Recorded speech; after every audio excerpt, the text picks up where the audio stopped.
Halo, selamat pagi. Kembali lagi di channel DCU. Operasi Teknik Kimia 1, Vapor Liquid Separation Process. Saya lanjut ada di halaman 670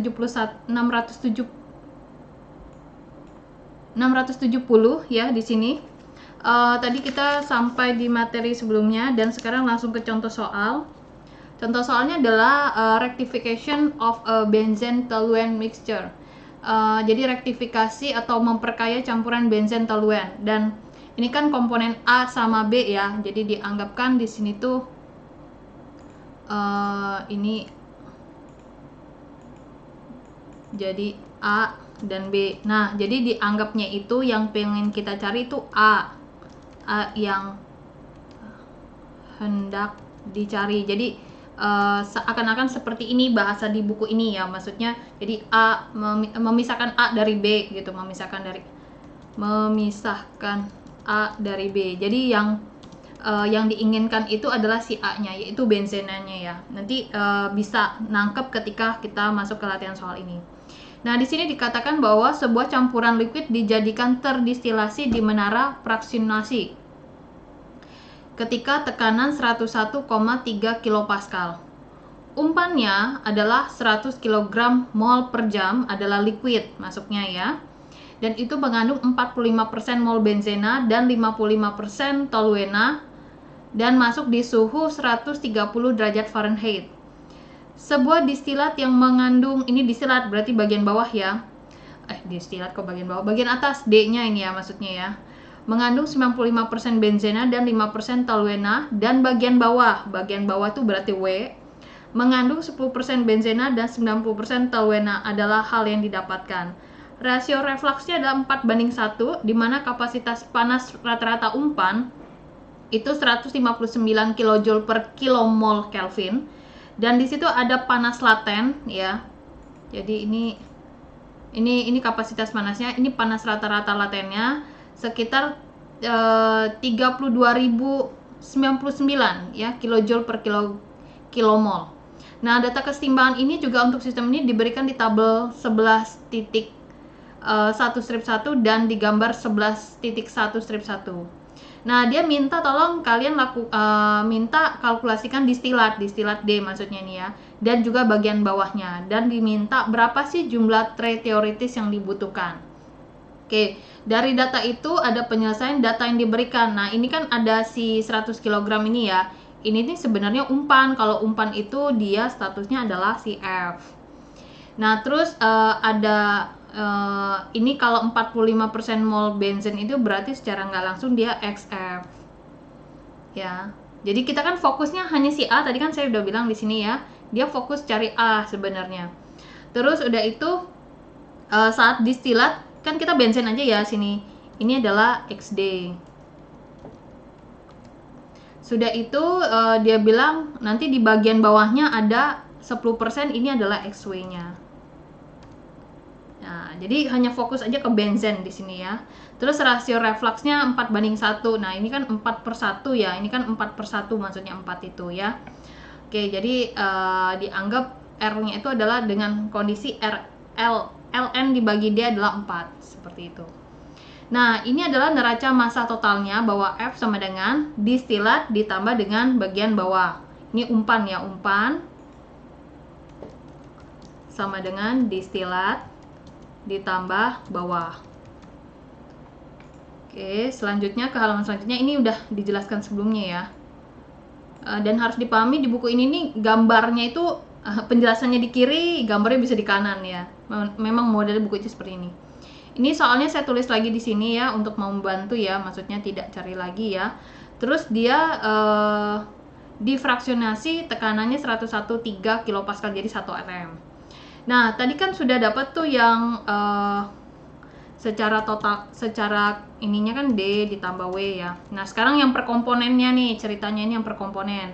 Ini per komponen. Komponennya siapa? Ini baru benzena. Jadi F, XF, D, XD, W, XW. Jadi kan kita sudah punya nih, F-nya adalah 100, XF-nya adalah 0,45 ya di sini. Terus D-nya di sini, mana D-nya? Oh, D-nya belum ada. XD-nya 0,95 di sini. W-nya tahu dari mana dia W-nya? Oh ini nih. Sebentar. Oh ya, totalnya kan gini. Jadi kan F sama dengan D ditambah W ceritanya. Nah, ini tuh yang bagian bawah ini diganti sama dia. Jadi kan F sama dengan D plus W. Itu tuh bisa juga jadinya W sama dengan F kurang D. Berarti ini ya maksudnya.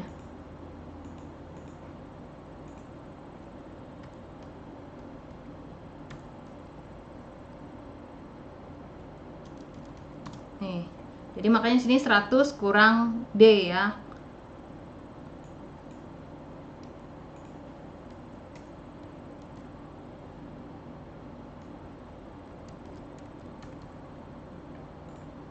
Oke, di sini. Terus XW-nya di sini sudah ada nih ya, 10 ya, 0,1 ya, sini udah. Sehingga nanti didapatkan bahwa D-nya adalah 41,2. Dapat nih dari sini nih, dari persamaan ini. Setelah dapat D-nya, ya tinggal kamu masukkan aja sini F-nya berapa, D-nya berapa, W-nya sekian ya. Jadi bisa ya dapat dari sini D. Setelah dapat D-nya baru dapat W-nya. Oke. Kan W-nya dapat dari 100 kurang 41,2 ya. Jadi oke, sini ini saya tulis lagi W sama dengan 100 kurang D, kan sudah dapat D-nya dikurang 41,2, jadi W-nya adalah 58,8 ya. Ini cerita dari sini ya.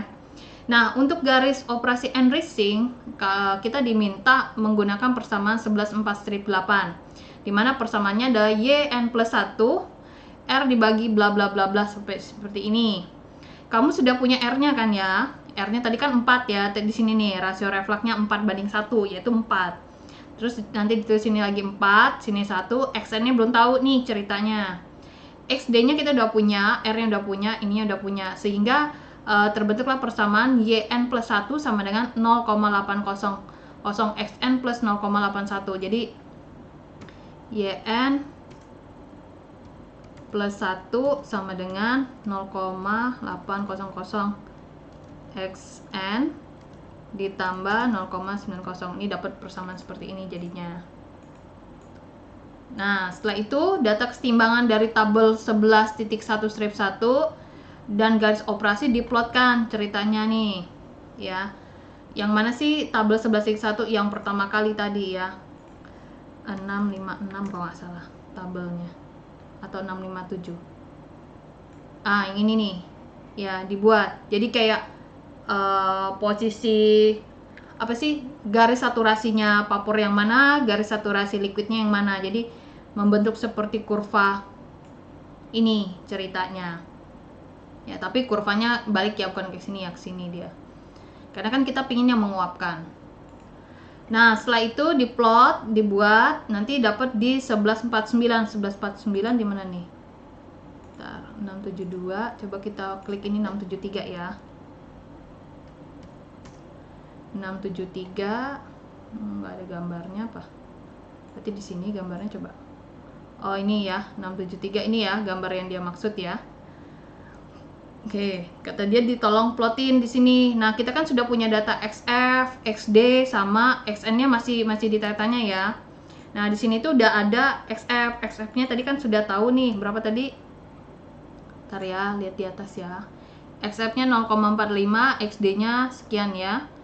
0,45, terus XD-nya itu 0,95, terus di sininya 0,1 ya. Nah, ceritanya sudah nih. Nah, kita kan butuh garis bantu yang ini kan 45. Terus gimana kita bisa tahu nih data yang ini nih? Nah, data yang ini kita tarik garis lurus dan kok bisa miring nih ceritanya. Ya. Nah, dari sini gambarnya sebenarnya bisa dibuat kayak keyline-nya ya. Kok bisa seperti ini? Nah, ini yang pasti kamu tanya-tanya bagaimana caranya.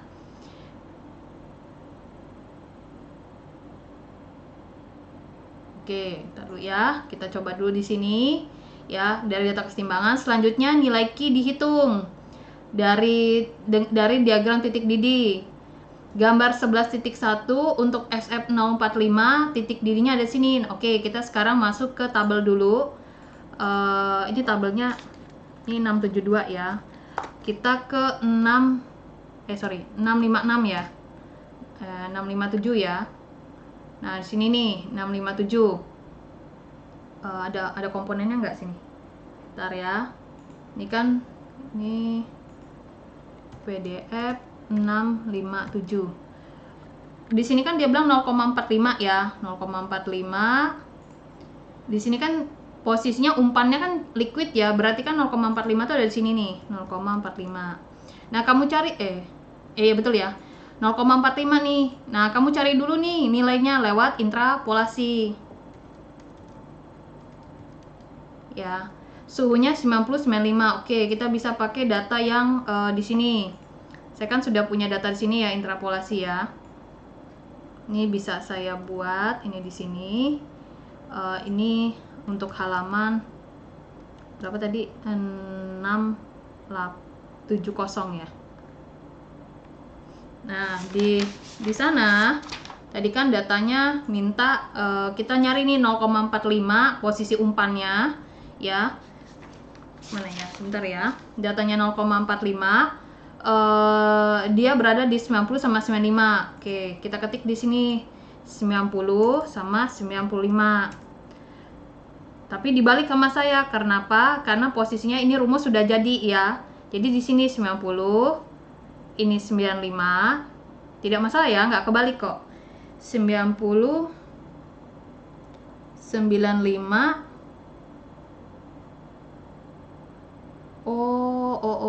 I see. Kita nggak bisa dapat dari sini, tapi dari kurva. Sebentar. Ini kan kebalik ya, X-nya udah ada ya. Sebentar. Mohon maaf ya, 90 95. Terus di sini kan dia kalau 90 komponen XA-nya adalah 0,581. Ini udah ada ya. Kan kita yang setting ya 0,45, terus ini 0,411. Nah, suhunya itu ada di 93,85. Ini posisi XW-nya dia bilang 0,45. Nah, kita tuh mau tahu sebenarnya 0,45 itu kok XW sih? XF, sorry. Nah, kita tuh mau tahu kalau komposisinya 0,45 benzen, sebenarnya dia berada di suhu berapa sih? 93,85. Oke, kita lihat di sini 93,85. Ini balik dulu ke halaman 672. 9, berarti kalau 93,45 kita mau tahu nih dalam keadaan vapornya berapa dia. Ya, di sini berapa nih ceritanya? Ada di titik ini antara 2. Vapornya belum ada, ini kan baru umpan ya.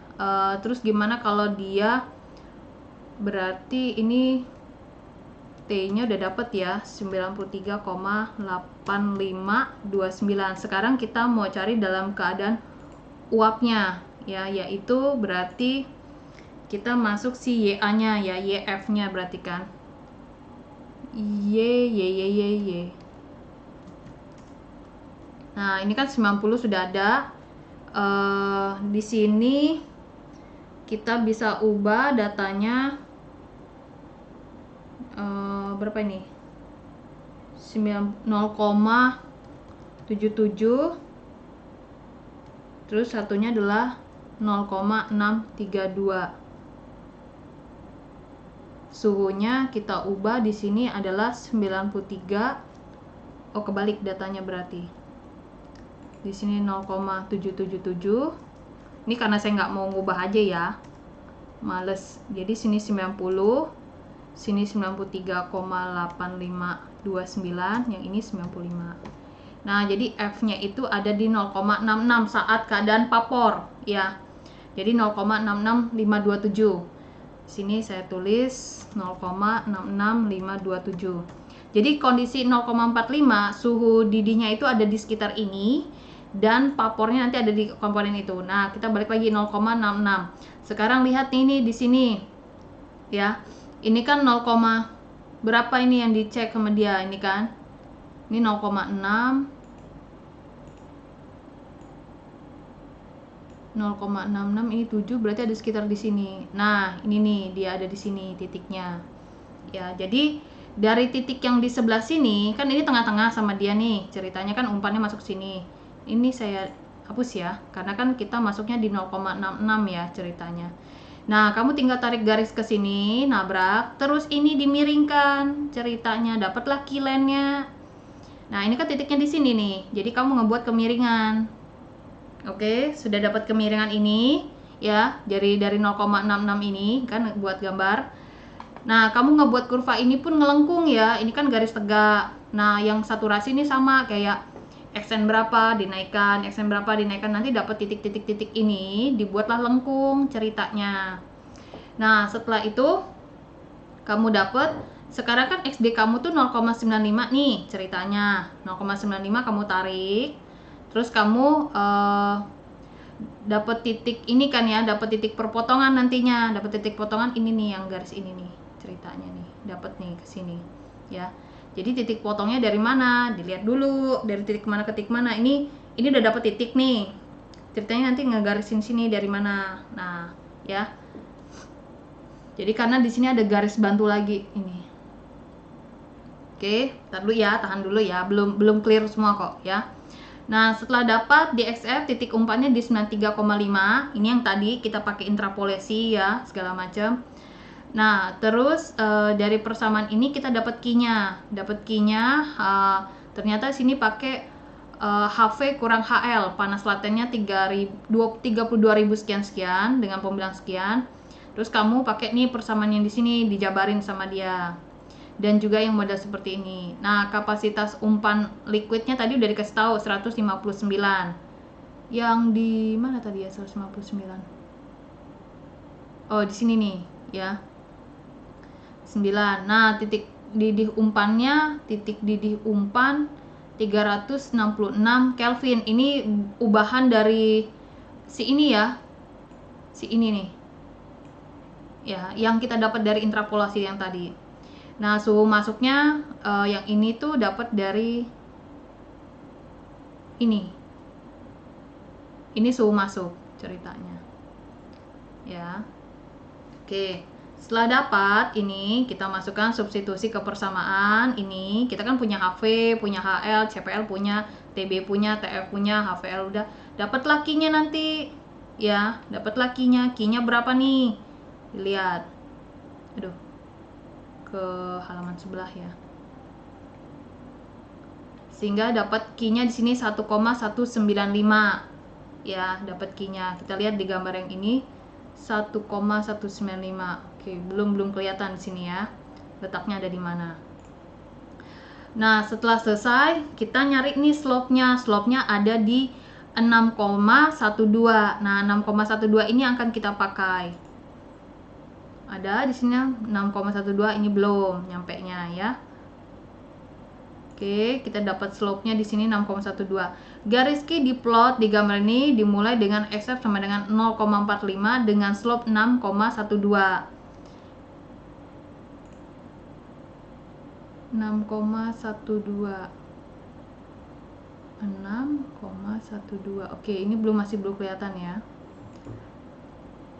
Garis key diplot di gambar ini dimulai ini. Oke, garis operasi stripping yang menghubungkan X sama dengan XY 0,10. Perpotongan garis key dengan garis enriching. Oke, yang ini udah paham. Memulai ketika titik Y sama dengan X sama dengan XD digambarkan ke atas ini. Nah, jumlah langkah teoritisnya jadinya 7,6 atau 7,6 langkah dikurangi oleh reboiler yang memberikan 6,6 tray teoritis. Umpan dikenalkan di tray 5 dari atasnya. Oke, coba kamu perhatikan dulu ini ya. Ini kan 0,45 tadi masuk. Terus ini yang 0,95 ini kamu garis. Nah, ini titik enriching, ini titik yang enriching, bawahnya adalah stripping. Jadi ini ada titik potong. Setelah ini kan kamu dapat kemiringan nih ceritanya, ya. Jadi pertama tuh ngegambarnya secara satu persatu ya. Nah, saya sekarang lagi minta ke kamu untuk menebak gambarnya bagaimana. Aduh Bu, ribet banget ya. Nanti saya kasih tahu kok di video selanjutnya ini gambarnya bagaimana sebenarnya. Jadi kamu memikirkan dulu, nanti saya akan jelaskan. Jadi sehingga kamu punya pola pikir sendiri dulu ya. Sini ya. Ntar ini takutnya hilang.